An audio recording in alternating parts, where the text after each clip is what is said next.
पर की गई हैं और इसके पीछे उद्देश्य क्या है। कई बार मुझे यहाँ पर आने का सौभाग्य प्राप्त हुआ, कई बार स्वामी जी के साथ विचार विमर्श करने का भी अवसर मिला, और तब यही फलित होता है कि जो भी साधु महाराज, जो भी मुनि महाराज पैदल यात्रा करते हैं, पद विहार करते हैं, रास्ते में प्रत्येक तीर्थ से पहले एक छोटे तीर्थ का निर्माण होना चाहिए जहां पर साधु प्रवास करें और शुभ मुहूर्त में तीर्थ में प्रवेश करें। स्वामी जी की मेहनत है, स्वामी जी का पुरुषार्थ है कि आज वो पुरुषार्थ इस तरीके से पंच कल्याण प्रतिष्ठा महामहोत्सव के रूप में हमें दिखाई पड़ रहा है। ये तीर्थ आगामी समय में जब आपने दर्शन किए हों तो श्वेत पाषाण के जिनालय में श्याम वर्णी श्री पार्श्वनाथ भगवान और ऐसी मनो की प्रतिमा वहां विराजमान की है जो संपूर्ण परिकर के साथ में है, और ऐसा लगता है जैसे अभी भगवान पार्श्वनाथ इस प्रतिमा से निकल करके बाहर की ओर आ रहे हैं। कितना सुंदर जिनालय, कितना भव्यतम जिनालय, और इसे जिनालय को देखकर हमें एहसास होता है कि जब भरत चक्रवर्ती ने अष्टापद कैलाश पर्वत की पुण्य श्रृंखला भूमि पर जो 72 रत्नमय जिनालय बनाए होंगे तो वो कैसे सुंदर जिनालय होंगे, जिनकी दीप्ति से कैलाश पर्वत पर कभी अंधेरा नहीं होता था, वहां कभी रात नहीं होती थी। 72 जिनालयों में इतनी रश्मियां थी, इतनी किरणें निकलती थी रत्नों के माध्यम से कि कभी अष्टापद कैलाश पर्वत जो कि आदिनाथ भगवान की मोक्ष भूमि है, भगवान बाहुबली स्वामी की मोक्ष भूमि है, भरत चक्रवर्ती की मोक्ष भूमि है, दूसरे तीर्थंकर श्री अजितनाथ भगवान के पितामह दादाजी की मोक्ष भूमि है, बाली महाबाली मुनिराज की मोक्ष भूमि है। इसके अलावा असंख्यात मुनिराजों ने जहां पर तपस्या की है वहां पर कभी रात नहीं होती थी। वो प्रभाव था भरत चक्रवर्ती के द्वारा बनाए गए रत्नमयी जिनालयों का। और रत्नमयी जिनालय कैसे होते होंगे, वो श्री पार्श्व पद्मावती दिव्य जैन मंदिर को देख करके हमें एहसास होता है कि जब ये मंदिर जो कि सिर्फ पाषाण से इतना सुंदर बनाया जा सकता है, तो भरत चक्रवर्ती ने जो रत्नमयी जिनालय बनाए होंगे वो कितने सुंदर होंगे। एक बार स्वामी जी के लिए जोरदार ताली बजाइए और उनका अभिनंदन कीजिए, अभिवादन कीजिए, उनके इस पुरुषार्थ को नमन कीजिए। और उनका ये पुरुषार्थ है कि दक्षिण भारत से आचार्य श्री निश्चय सागर जी महाराज इस पंच कल्याणक में अपना सानिध्य प्रदान करने के लिए आ गए।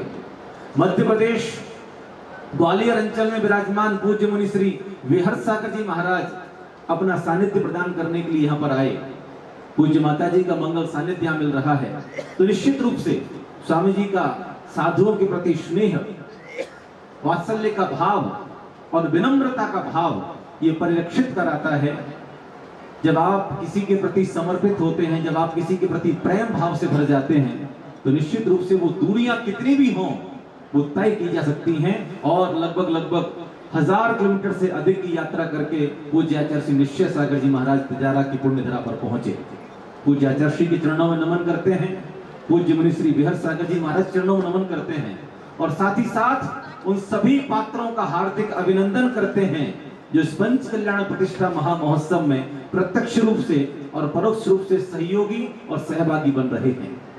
क्योंकि सभी का सहयोग होता है, एक छोटे से कर्मचारी से लेकर के ऊपर बैठे हुए, मंच पर बैठे हुए, सिंहासन बैठे हुए आचार्य तक सभी का सहयोग, सभी का सहभागिता के बिना ये कार्यक्रम सफल नहीं हो सकता है।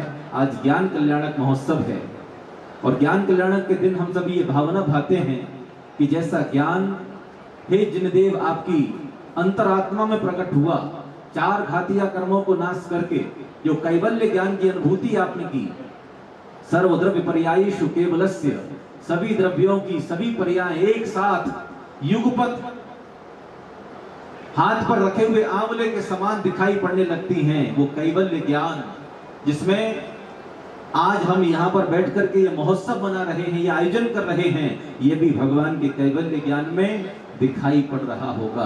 और कौन कैसे बैठा हुआ है, कौन क्या कर रहा है, कौन कितनी गलतियां कर रहा है, कौन कितनी अच्छाई के साथ बैठा हुआ है, ये सब भी भगवान के कैवल्य ज्ञान में दिखाई पड़ रहा है। सब कुछ देख रहे हैं भगवान, क्योंकि सर्वद्रव्य पर्यायेषु केवलस्य, त्रिलोकवर्ती पदार्थों की, त्रिकालवर्ती पर्यायों को भगवान के कैवल्य ज्ञान में देखा जा सकता है। और आज वही दिन है कि हमारे जीवन में वो ज्ञान की उपलब्धि हासिल हो। पंडित दौलत राम जी ने कहा कि बिन जाने ते दोष गुणन को कैसे तजिए कहिए। अगर हमें गुण और दोषों का ज्ञान ही नहीं होगा तो कैसे हम गुणों को ग्रहण करेंगे और कैसे हम दोषों को छोड़ेंगे। और ये गुण और दोष का ज्ञान कैसे हो सकता है?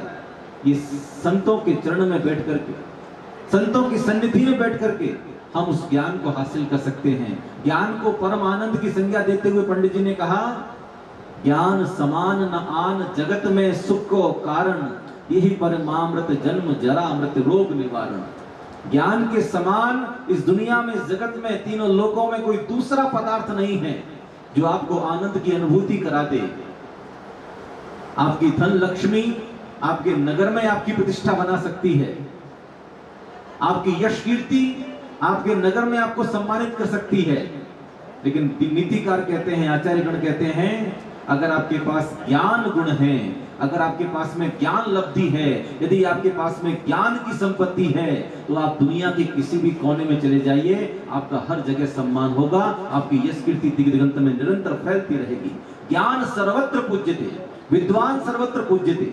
आप कहीं भी रहें, धन संपत्ति केवल एक नगर में, एक प्रांत में आपको प्रतिष्ठित बना सकती है, लेकिन ज्ञान आपको हर जगह प्रतिष्ठित करता है, हर जगह आपको सम्मानित करता है, हर जगह आपकी यश कीर्ति फैलाता है। और भगवान को कौन सा ज्ञान हो गया? तो कैवल्य ज्ञान हो गया। उनके पास केवल ज्ञान ही बचा। हमारी जीवात्मा का गुण भी यही है, ज्ञान और दर्शन, ज्ञाता और दृष्टा, ये दो भाव ही हमारे शाश्वत भाव हैं। तो आज तीर्थंकर पार्श्वनाथ महामुनिराज पार्श्वनाथ ने 4 घातिया कर्मों का क्षय करके वो कैवल्य ज्ञान, अपने ज्ञाता स्वभाव को जागृत कर लिया है। और जब कैवल्य ज्ञान जागृत हो जाता है तो शेष बचे हुए 4 ज्ञान उसी ज्ञान में समाहित हो जाते हैं। मतिशुद्ध अवधि, मनःपर्यय, ये 4 ज्ञान, कल जब भगवान की दीक्षा हुई तब मनःपर्यय ज्ञान की उत्पत्ति हुई थी, लेकिन जैसे ही केवल ज्ञान की प्राप्ति होती है वैसे ही 4 ज्ञान तिरोहित होकर के, समन्वित होकर के कैवल्य ज्ञान के रूप में परिवर्तित हो जाते हैं। तो आज भगवान का कैवल्य ज्ञान कल्याणक, और हम सभी ये भावना भाएं कि जैसा ज्ञान हे प्रभु आपकी अंतरात्मा में पैदा हुआ और आप परमात्मा पद से सुशोभित हुए, हम भी इसी ज्ञान को अपने अंतरंग में जागृत करें, प्रकाशित करें। और ज्ञान की रूप में, ज्ञान को यदि हम किसी उपमा के साथ जोड़ने की कोशिश करते हैं तो वो दीप ज्योति। हम जब भगवान की पूजा करते हैं तो उसमें भी मोहांधकार विनाशनाय सद्ज्ञान प्रकाशाय केवल ज्ञान प्रकटाय दीपम निरूपामिति स्वाहा। दीप ज्योति को ज्ञान का प्रतीक माना जाता है, अज्ञान को अंधेरे का प्रतीक माना जाता है। तो दीप ज्योति ज्ञान का प्रतीक है। हे प्रभु, जैसे आपके अंतरंग में कैवल्य ज्ञान ज्योति प्रकट हुई है और आपका संपूर्ण अज्ञान का अंधेरा मिट गया है, ऐसे ही हम सभी के अंतरंग में भी वो दीप ज्योति जागृत हो और हम सभी का भी अज्ञान का अंधेरा मिटे, अज्ञान का तम मिटे।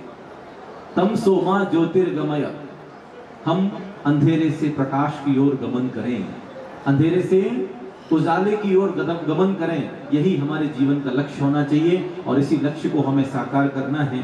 संत सन्निधि में बैठ करके जो लोग भी इस प्रतिष्ठा महोत्सव में मुख्य पात्र बने हैं, इन इंद्राणी बनकर के इस महोत्सव में अपने जीवन को, अपने भाग्य को सौभाग्य में परिवर्तित कर रहे हैं। निश्चित रूप से आप सभी बड़े पुण्यशाली हैं जो आपको ऐसे क्षेत्र पर आकर के, सामान्य जिनालय और क्षेत्र का जिनालय, तीर्थ क्षेत्र का जिनालय, अक्षय क्षेत्र का जिनालय, वहां का पुण्य सर्वाधिक होता है। और ऐसे क्षेत्रों पर आकर के जब हम ऐसे महोत्सव में सम्मिलित होते हैं तो निश्चित रूप से हम सातिशय पुण्य का अर्जन करते हैं। और आज का ये कैवल्य ज्ञान कल्याणक हमारे कर्म निद्रा में निमित्त बने और सातिशय पुण्यार्जन में निमित्त बने, ऐसी मंगलमय भावना के साथ में बोली पंच कल्याणक प्रतिष्ठा महा महोत्सव की, श्री पार्श्वनाथ भगवान की